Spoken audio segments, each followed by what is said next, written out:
Hey everybody, it's Bust, and today we're doing battle with Wasteland Assassin Priest in the All Commons Twist format. And so, with this, I don't know who to give credit for the deck. I yanked it off of Twitter. The user's name was not in Latin characters, and so I'm unable to read it or pronounce it. But nonetheless, this isn't a Bust creation. This was someone else's work. But nonetheless, this deck has a lot of aspects, a lot of items that I really like about it, and it's a very interesting deck to take into this current meta. And so, as we would call it out, one of the three pillars, we are out here playing Bonemares today. To me, the pillars of the format being Dragon, Street Trickster, and Bonemare. This is going to be a Bonemare deck, but it does have some very interesting aspects that go along with it beyond that. It has some sweet early game stuff with things like the Shadow Ascendant. This is a card that functions quite a bit like Grimy Gadgeteer in this space, to where there's not a ton of interactivity in these formats. And so if you're able to get one of these early game engine-y style of units into play and on board, it can be very tough for the opponent to deal with, and you can kind of snowball from there. Same thing kind of applies with the Nerub'ar Weblord, making it more challenging to play Battlecry cards. Most of the cards within Dragon Warrior are Battlecry units, and so this helps stall the opposing plans and give us a little bit more time to get our thing up and running. Kind of tying into this go tall, opponent can't really do things to our units kind of theme. We're playing both Unidentified Elixir and Velen's Chosen to boost the units that we have on board, assuming that the opponent's not going to be able to kill them, because their only way to take down our units should be Execute. The other kind of bonus we have to playing Priest against Execute decks is we can't potentially just heal out of Execute range to protect our units in that way. But the kind of big ideas outside of this value style plan that we're running are going to be the Grave Rune along with the Wasteland Assassin. So the Grave Rune gives one of our minions the Deathrattle to summon 2 copies of it. Then we have the highly self-protective unit in the Wasteland Assassin, with the stealth mechanic, but also with Reborn. And so the idea being we can play the Wasteland Assassin. The opponent can't interact with it because it has stealth. We'll roll around to our next turn. We'll cast the Grave Rune onto the Assassin, giving it this Deathrattle, summon 2 copies. We can then attack something else and get a trade, get the Reborn back from the initial Assassin, but then also summon 2 more copies fresh to go with the Stealth and Reborn mechanic. Very big value kind of angle that we can take out of this Grave Rune. Another kind of interesting thing within this deck is going to be the Skelemancers. We actually saw Skelemancer randomly in a video or 2 ago, and I was quite happy with how it turned out. If the opponent really wants to deal with our board and play an AoE, they're going to get nugged by the Skelemancer, bringing back another big skeleton, and it's also a fine target for a Bonemare, or a reasonable target for a Grave Rune if we want to get 2 Skelemancers on board. It's not that great immediately, but it does have quite a bit of payoff into the future. And so that's it. That's what we're doing battle with today. Before the battles begin, you know what we're going to do. We're going to come out here and turn something premium. And I'm feeling kind of good about the Nerub'ar Weblord. I feel like this is a card we'll probably play a little bit more throughout the course of the Twist format, and have some more opportunities to get his premium self on board. But before we dive into the games, the thing I kind of wanted to call out with this is this deck really drove home what I think is kind of the problem with the Twist format. I don't think it's a bad format. I think I've been having pretty good fun playing it over the course of the past week. I'll plan to play it for the rest of the month, but it's not a format I would want to play month after month after month after month. It gets kind of stale, and the deck building is kind of meh. And the reason the deck building is kind of meh, I think, is really shown forth within this deck. If you take a peek at all of our units, we have an absolute ton of undead things in here. The Psychic Conjurer, the Warlord, the Shadow Ascendant, you scroll on down, the Skelemancer's undead, the Wasteland Assassin, and Bonemare. It's like we have all of these undead cards, but there's nothing within the game to actually take advantage of these. There's no build around kind of aspects that actually work with it. If we search for friendly undead within the Twist thing and the Priest, nothing turns up. If you go to just the full around deck building, actually nothing has that keyword attached to it. And then if you switch into Wild, you can start to see all these friendly undead cards that live kind of across the board and elsewhere, right? And so, as an example, the Infantry Reanimator, resurrect a friendly undead and give it Reborn. And I think that's been kind of the big key and the big defining factor of this format, is the kind of build around stuff that you have access to really only lives in Dragons, right? Dragons is the deck that has the most build-around cards that just happen to be out there in the wild, and you don't really get that in any of the other factions. I've been trying to find ways to play Mage. The only way to play Mage looks like Elementals, but there's just like a little bit short of the Elemental stuff. And it kind of feels that way across the board, as you'll start to get this like nice core of a deck together, a nice theme working with itself, and then just like the little bit of stuff you would need to have that deck pop off and really be something interesting just doesn't exist. And so I think that that's probably the kind of downside to this format. I don't know why they didn't include the entirety of the game. Like, as we look at this Infantry Reanimator also being a common card, should be playable in the common twist, but it's not out here. Same thing with this Unliving Champion.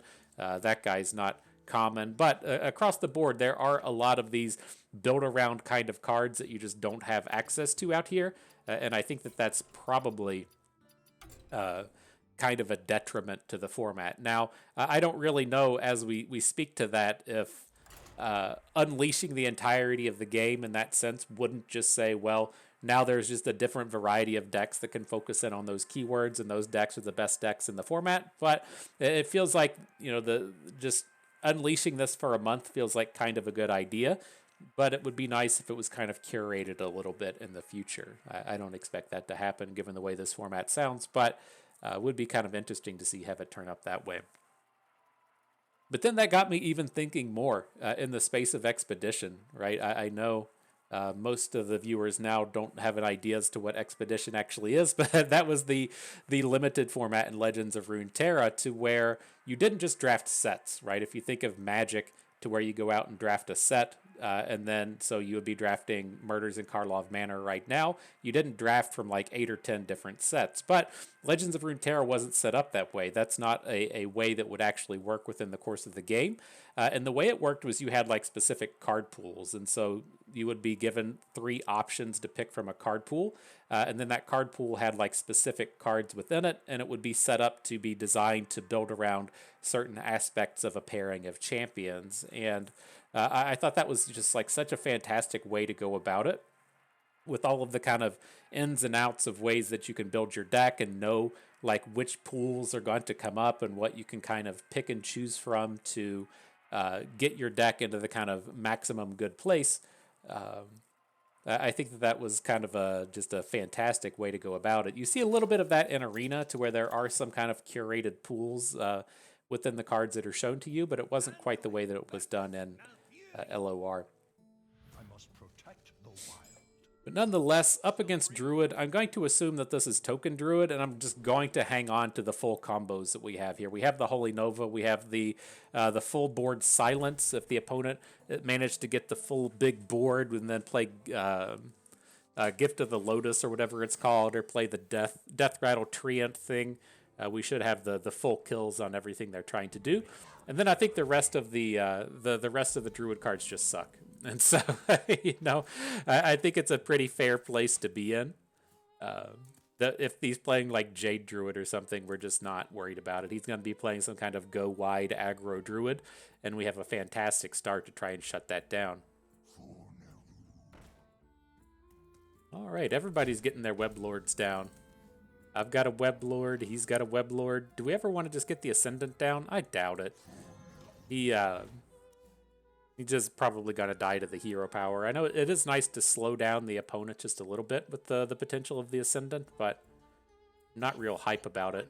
And we can look to just play Velen's Chosen next turn and drop a big Deathrattle, or drop a big boosted Holy Nova onto opponent here. So do we ever want to just go ahead and coin out a Silence now that we've drawn the second one? Kind of dig that. Puts him pretty far behind at this point. Like his Undertaker is just going to suck from here on out. Now we can coin Velen's. It's like I don't even want to bother taking the units off the board. Like I feel like if we just send the Weblord into his Weblord, it's going to be very apparent that we're getting ready to come down and just drop Holy Novas. And I feel like this gives us the chance to get away from it. Now we're just gonna dome it. We're gonna crush him. right, so let's drop the second silence. Put in an attack. Get the heals, get the AoEs. Gotta be feeling good now. He's only got one card in hand.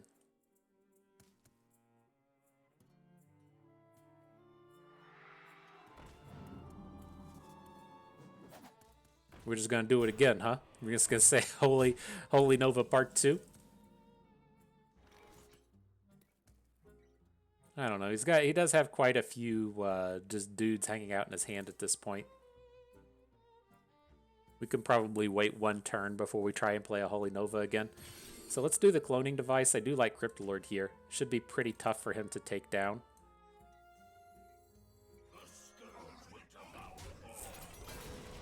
And then I am kind of on board with just hero powering as much as we can from this point forward. It's going to be a couple of turns, I think. I do want him to, you know, put down his third wave of units for us to AoE away.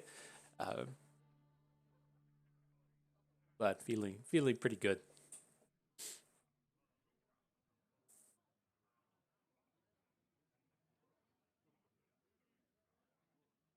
Man, I saw in the news as well that they did a big ban on the bot wave, the big bot wave ban out here. I've not, like, I couldn't really tell. Like, I'm not in tune with the game enough to know if we're out and about running against bots all the time, but it was apparently a big thing. Like, my brother had been saying he's very aware when he's out here and running into all the bots.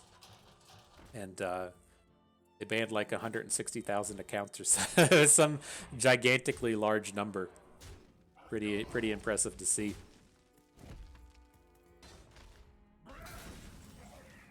So we're not dealing with them now, huh?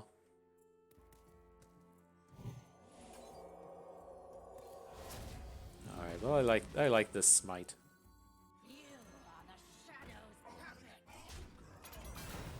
We'll probably be here another 20-30 minutes. Opponent doesn't seem to want to admit that the game is over. the game is done. This game is over. I guess you can drop like well, you can't even drop a Bonemare since we have the Weblord on board. It's like, I guess you can drop a Bonemare and make a comeback, but I don't know. I don't believe it.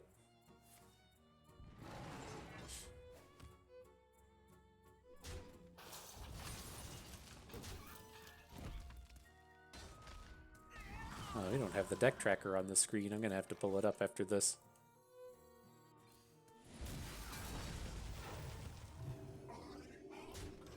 Let's see if we can't get that up and running.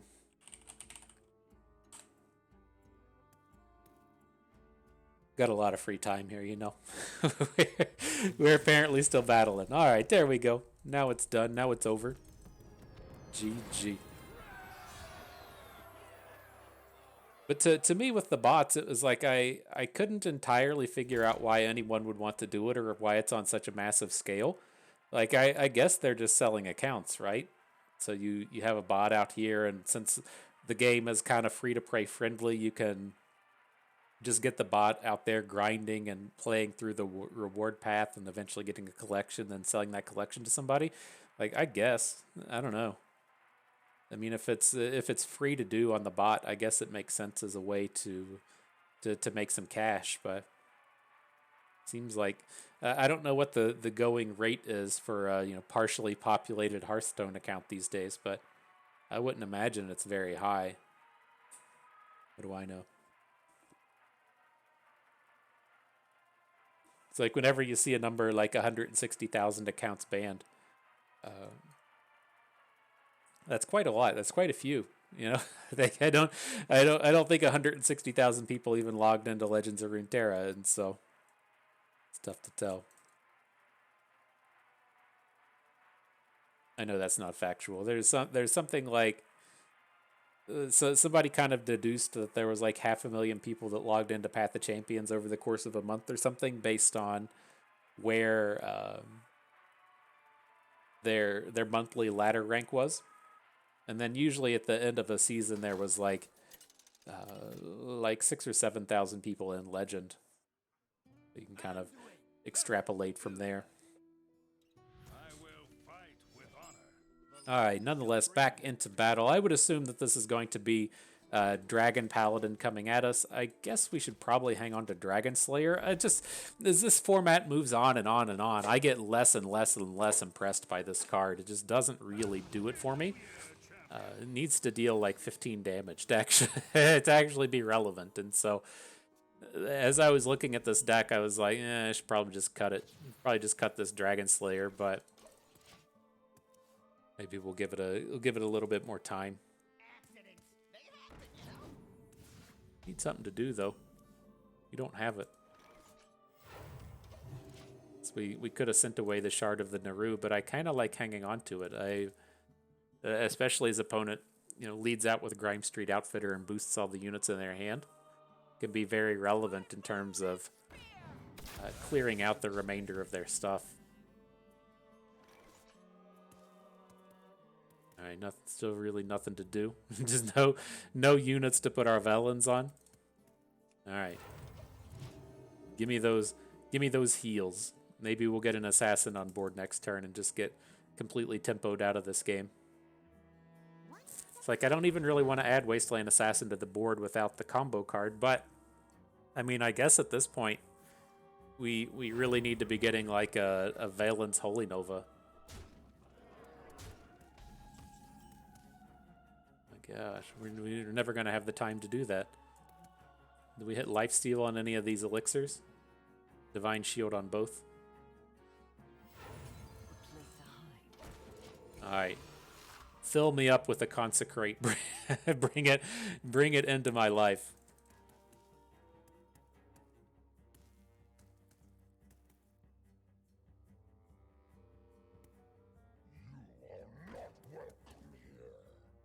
Definitely getting a big boy off that.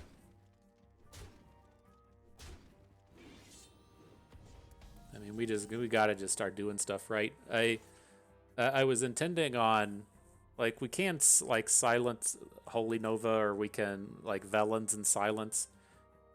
We have a couple of options here, but I think we're just wanting to slam our unit into his dragon and then pop off a Holy Nova.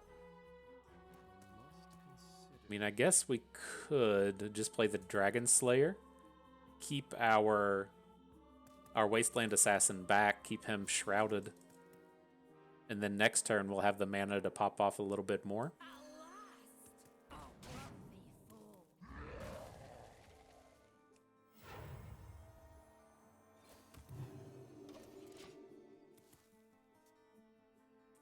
Oh. Feels like we're falling pretty far behind. It's like we're never catching up to that spot to be able to stop the Twin Tyrant turn.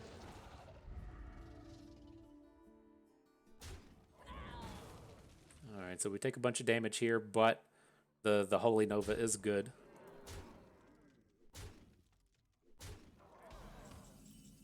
Still doesn't make me feel particularly confident about this game.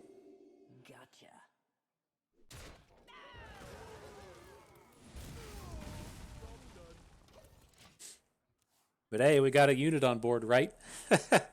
We picked up the Weblord, so we can stop the Twin Terror from coming down on board next turn. He hasn't played any of the cost reduction dragon things, and so we got a chance to catch up, I guess.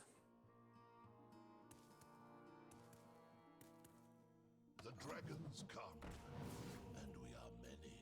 A good explorer comes. Ugh. 2 cheap battle cries coming down right before we can get the Weblord on board. Kind of sucks. Like, if we want to get the Weblord down, we really need to be, like, spending a spell on him as well to protect from these other dum-dums.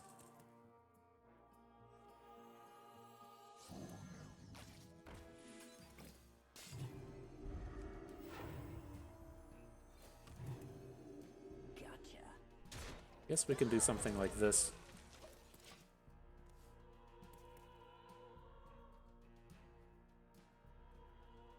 Uh-oh. It's just got to be a Corruptor. Sure.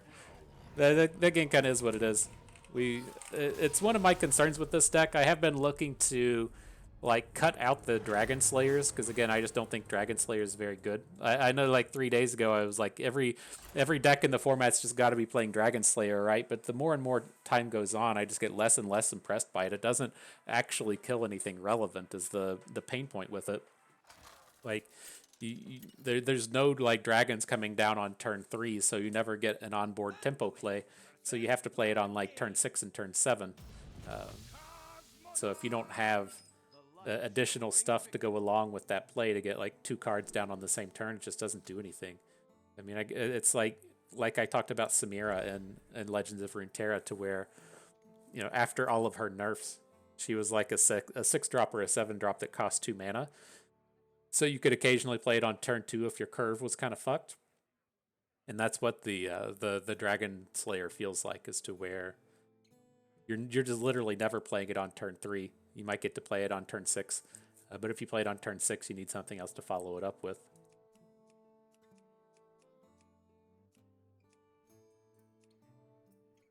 Alright, though, up against Warrior, gotta assume it's the Dragon Warrior. Reasonable enough start, I guess. Acolyte of Pain with Velen should be pretty tough for him to deal with if he doesn't have an execute.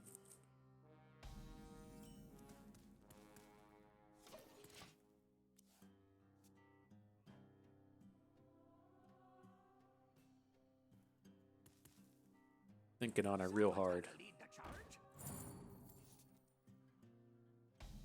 Oof. Alright. Let's see how the Weblord cuts it.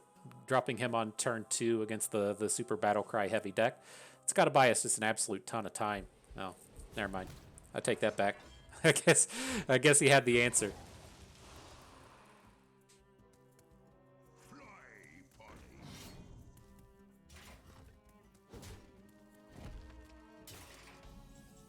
Alright, Acolyte of Pain, let's see what you can do.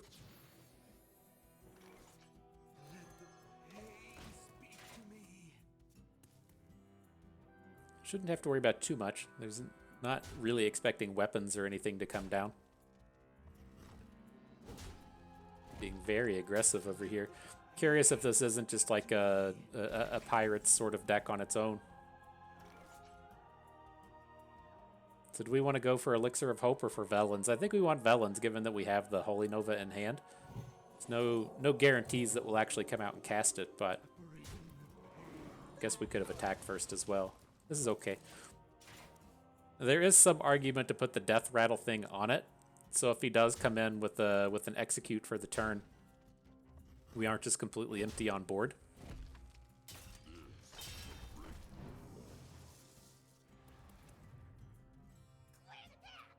Okay. Feel much safer about this now. Very strong turn for us. So he gets to draw a couple cards off of his Acolyte of Pain. Nothing we can really do about that. But we do get the full clear on his board. Our Acolyte of Pain is fully healed. And we picked up another Weblord. Pretty certain we want the Weblord over the Shadow Ascendant. It's like every single card in the opposing deck has Battle Cry, so it takes quite a bit of work to get this taken down.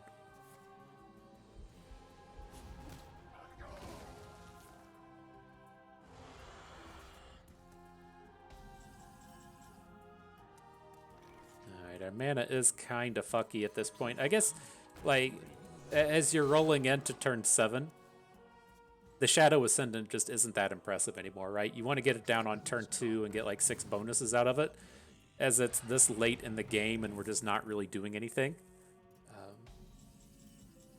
I think it's probably fine to just give up on it.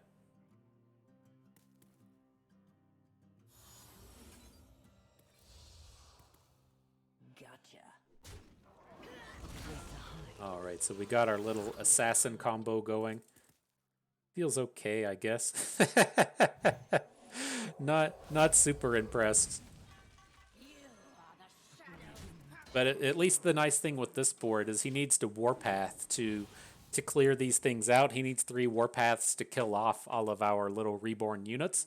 And if he wants to start going for Deathrattle plays, we're just going to draw a shitload of cards off of our Acolyte of Pain. So some definite power on our side here. Would we describe this as one of these situations to where if he had it, he would have played it? So I mean, I think we can just play this other kill your unit thing. Oh, we did that backwards. No, we can't. Well, I mean, we can still play it, but we need to attack with our unit. I have in my head that it's something that kills off your units and then lets you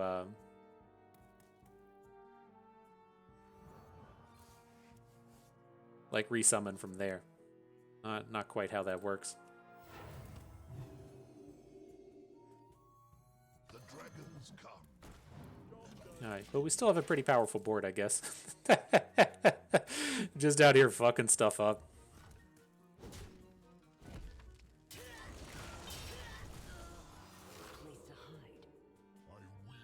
We need you to survive, little Wasteland Assassin. You gotta get your friends back on board.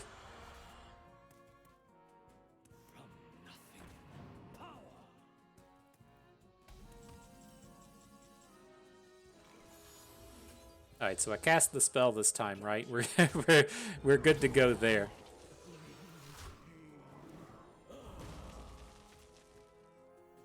Draw some more cards, don't mind if I do.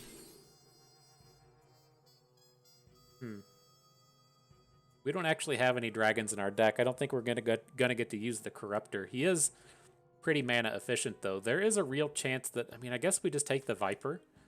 He's not particularly exciting.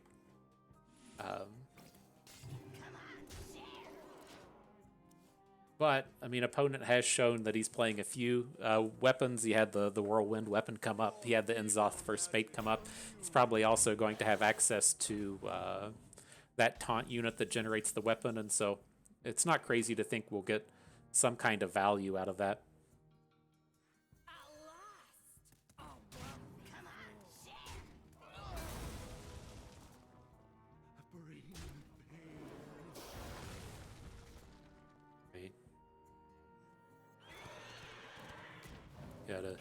Gotta start nugging. Do your thing, Bonemare. I think we're looking okay.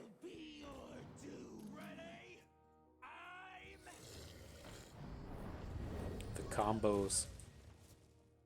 I don't think it's enough combos.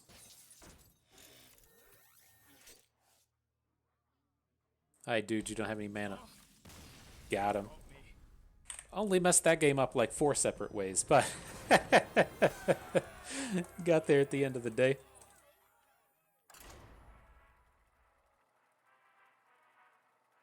Oof.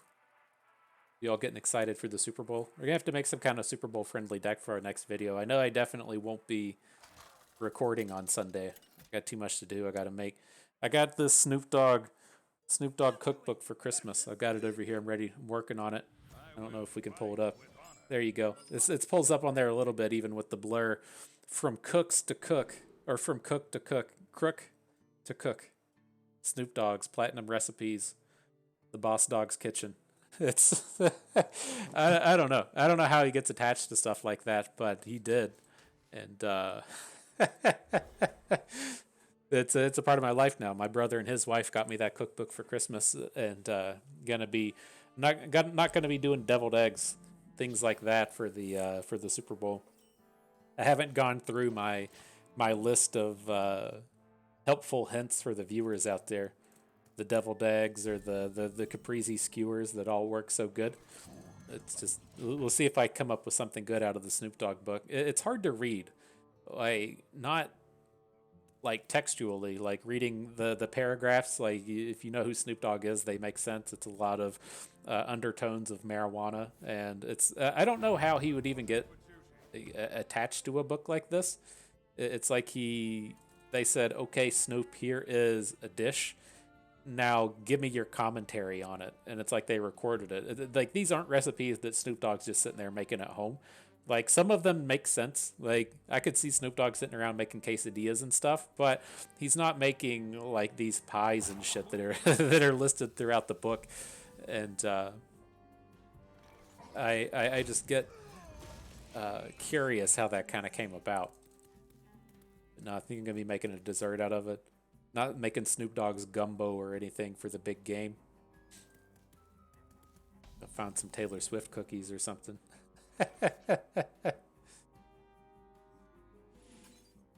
This has got to be sick, right?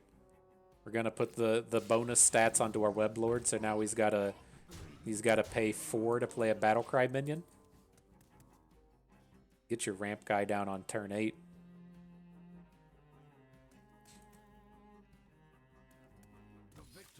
LOL.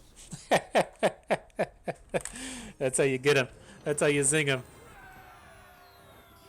Alright, good stuff. Let's move into the final battle. But no, I think I'm going to make a pie. There was like a s'mores pie in there that sounds kind of good. It's a little bit more work than I want to do, but I'll do that on occasion. It's definitely a step up from the ease of making deviled eggs and stuff, and so we'll see how it goes. But yeah, I got some family coming over for the game. Got to make this pie.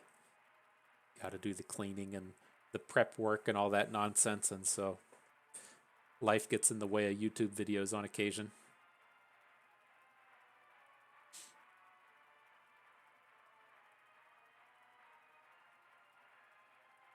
All right, found a player of our skill.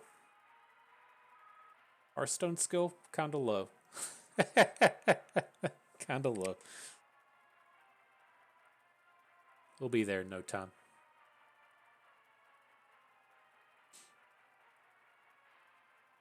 Stuff as well. I've been trying to find, like, I wanted to at least do one deck for every class, and I was randomly looking at HS Replay. And they have some stats on Twist out there now, and it's like the win rate for Mage is like 30-something%. Like it was like 33 or 38% or something. And it's always interesting to me seeing these win rates, as like with Legends of Runeterra, so much work was put in to make sure everything kind of stuck within the band of like 45 to 55% win rate. And I don't know if it's just because like the sample size was so low compared to what you get in Hearthstone. Like when you looked at something like Runeterra.ar over the course of an entire season, they might break 1 million matches. And with Hearthstone, they break like the 2 or 3 million in a day. And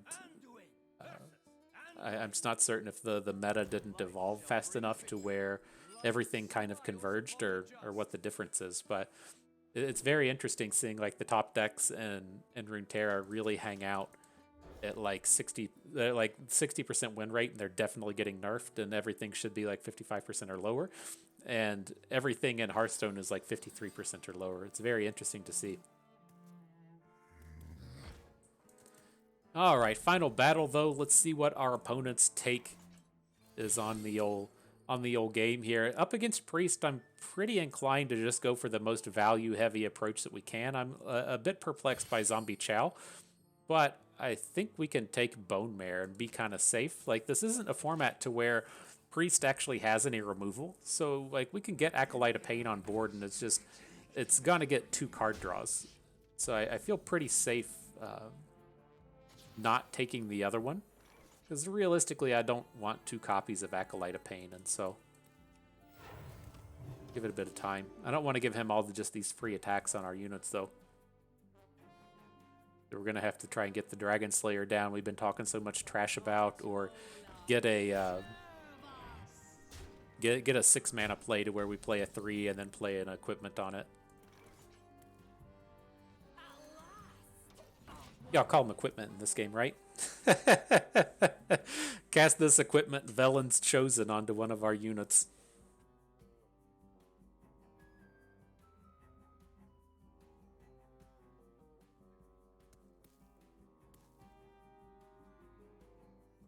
But we got quite a bit of time here. I assume there might be a dragon in his deck. Like, I wouldn't be completely bamboozled to see him drop one. But I don't think the Dragonslayer is worth a hold. Interesting. Interesting. Well, we can start clearing board now.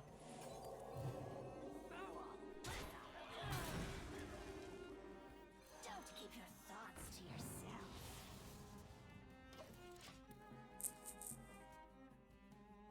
So he doesn't have to make a huge investment in the Dragonslayer, but it's going to take a bit of work to get caught up and taking it down. Like, I guess you could have a Shadow Word Pain or a Shadow Word Death or something, but I haven't seen too much of those running around out of the priests.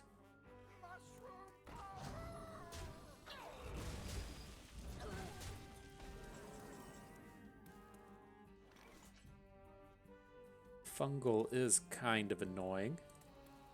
Probably just want to get the Like, this is our turn to where we have to get a unit down. Still, like, we'll heal quite a bit if we ever get this zombie chow off the board. I'm kind of leaning towards just playing the Shadow Ascendant and having that be the one we copy. Then we get all of those extra bonus stats. It is problematic if this guy gets killed, though. Right? If he clears through this board with ease, we're gonna be upset. Gonna be upset. Like, we don't have any way to recover our tempo without hitting a Holy Nova. Fuck. No, he couldn't. He should have attacked our 1/1 first. At least a little bonus. Oh shit! Andy drew a second fungal. All right. But we gotta find one of our width cards. We dead 10, 14, so we have to heal.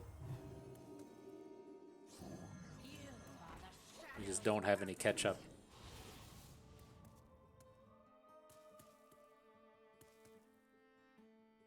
Just ever so slightly behind the whole way.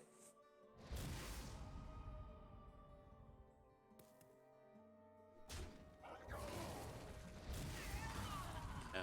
And maybe if we draw the AoE silence, we aren't dead next turn. We'll just have 8 attack on board. Don't have Velens to get the smite up. Okay, GG. All right, so not a bad set of games. We can pull this up and talk about it a little bit more. And so, yeah, I mean, I've been fairly okay with this. It doesn't seem like a bad deck. I like a lot of the stuff that's going on with it. I mean, we got to pull off the Wasteland Assassin combo a couple of times. That felt relatively strong. The Skelemancer feels kind of memey. Like, I think... I don't know if, like, how these formats really evolve, if people really just sit around and play Dragon Warrior all the time.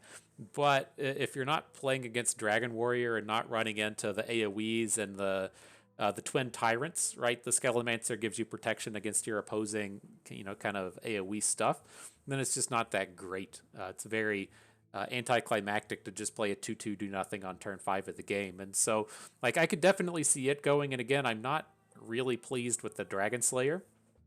I don't think the targets really exist to make this card exciting. And so as I was looking at this, I was kind of skeptical of some of the choices that this person made. Like, they're clearly better at the game than us and stuff, hitting legends so fast, but it just strikes me as the Dragonslayer is unnecessary and the Skelemancer is the kind of thing that you would like to go. And then I was just looking at the more early game stuff, like the Museum Curator and then the 2/2 that Deathrattles to get a Lackey. Just things that let you get on board faster, because a lot of the powerful stuff you're going to be doing does involve the Elixir and the Velen's Chosen. And if you don't have a 2, right, if we don't have a Weblord or a Shadow Ascendant on 2, then it can be kind of tough to find the space to actually get these down. And so it is nice to have those early game units that you just want to be putting on the board, and then also curving into your various elixirs. And so maybe there's something there. Maybe that is giving up on too much late game, getting the Skelemancers out of the deck. But I feel like you can still just play Museum Curator and be like, all right, well, I'm just going to take the most expensive guy every time, right? And that gets you kind of in a similar space.